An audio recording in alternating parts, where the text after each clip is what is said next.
आहा guys, स्वागत छ तपाईलाई फेरि मेरो यो जी भ्लग युट्युब च्यानलमा। नेपालमा एउटा कुरा कहिल्यै चेन्ज हुँदैन। आफू घरबाट निस्किँदा लाग्छ आज त छिट्टै पुगिन्छ, तर बाटोमा पुगेपछि थाहा हुन्छ कि त्यो हिजो पनि गलत थियो, आज पनि गलत छ। मानिसहरू भन्छन् टाइम इज मनी, तर मेरो केसमा चाहिँ टाइम पनि गयो, पैसा पनि गयो, काम चाहिँ अझै बाँकी छ।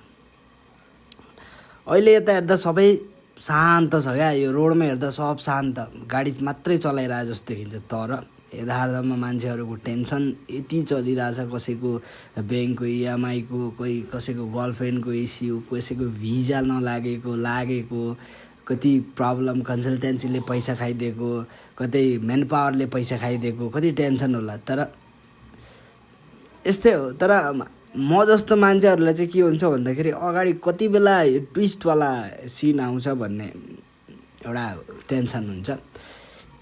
कहिले लाग्छ म मात्रै कन्फ्युज छु जस्तो लाग्छ क्या, आफूलाई मात्रै म मात्रै कन्फ्युज हो, के गरौँ जस्तो लाग्छ। तर म जस्तै अरू साथीहरू भेट्दा चाहिँ के हुन्छ भन्दा उनीहरूको च्याप्टर त मभन्दा 2 गुणा अगाडि गइसकेको रहेछ क्या।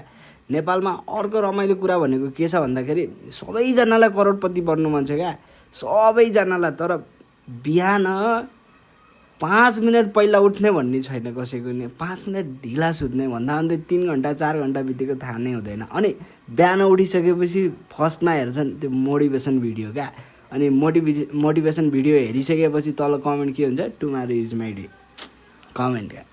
तर त्यो भोलि कहिले पनि आउँदैन। जियो साथीहरू, लाइफ पर्फेक्ट छैन, तर स्टोरी भने बनिरहेको छ होइन, स्टोरी बनिरहेको छ, एउटा मेमोरिज बनिरहेको छ। तर एक दिन यही रेन्डम दिनहरू सम्झिँदा कति खुसी लाग्छ क्या। अहिलेका लागि घुमिरहेको छौँ, क्यामेरा चलिरहेको छ, कन्टेन्ट खोज्ने क्रम जारी छ। किनकि नेपालमा कन्टेन्ट क्रिएटरको लाइफ भनेको 3वटा कुरा मात्रै हुन्छ क्या, ब्याट्री, स्टोरेज र पेट्रोल। यी 3वटा चिज कहिले फुल हुँदैन। एकछिनमा पेट्रोल सक्यो, एकछिनमा ब्याट्री, एकछिनमा स्टोरेज फुल हुन्छ, यस्तै छ होइन।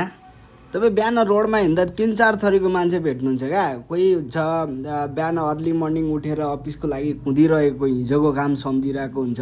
अबे यार हिजो त यस्तो चिज बिग्रेको थियो, अबे यार हिजो त यसलाई म उधारो दिएको थिएँ, त्यसको पैसा उठाउँछ, अबे यार हिजो त स्टक मिलेको थिएन, आम्मामा कत्रो टेन्सनमा मान्छे भागिरहेको हुन्छ है। कसरी चलाउने, के चलाउने, पैसा छैन, पैसा सक्यो। तर यो मुजी बसहरू चाहिँ यस्तो भेजा हुन्छ होइन। अनि यो बिहानको यो टाइम भनेको पानी पर्न लागेको थियो, तर पानी परोस् या नपरोस् भनेर म चाहिँ निक्लेको थिएँ। एकछिन चाहिँ म बिहानमा निक्लिन्छु क्या, अनि त्यसपछि हल्का घुमेर आएर अनि बल्ल काममा निक्लिन्छु। अनि काममा गएपछि टक्क यो चाहिँ कहाँनिरको ठाउँ हो, कसलाई थाहा छ है, कस्तो कुल छ नि है ठाउँ आनन्दको। यहाँ चाहिँ खासै त्यस्तो धेरै जाम चाहिँ मैले भेटाइरहेको हुँदैन, प्रायः त्यति धेरै जाम पनि हुँदैन क्या। अस्तिको भिडियो त तपाईँहरूले हेरिदिनु भयो, यसमा एउटा कमेन्ट आएको पनि थियो, थ्याङ्क यू फर कमेन्ट है। कमेन्ट गरिदिनु भएको धेरै धेरै धन्यवाद।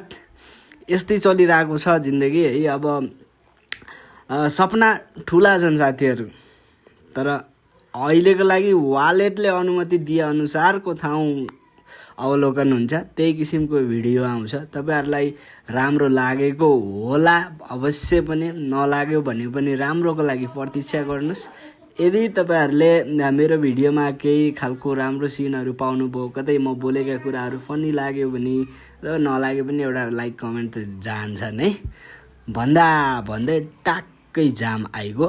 तर हामीलाई चाहिँ के हुन्छ, पछाडिबाट होस् या अगाडिबाट होस्, भित्र त छिर्नु नै छ। Thank you so much for watching this video guys, thank you. अब यो भिडियोमा 100 भ्युज प्लस 10 लाइक गयो भने चाहिँ नेक्स्ट भिडियो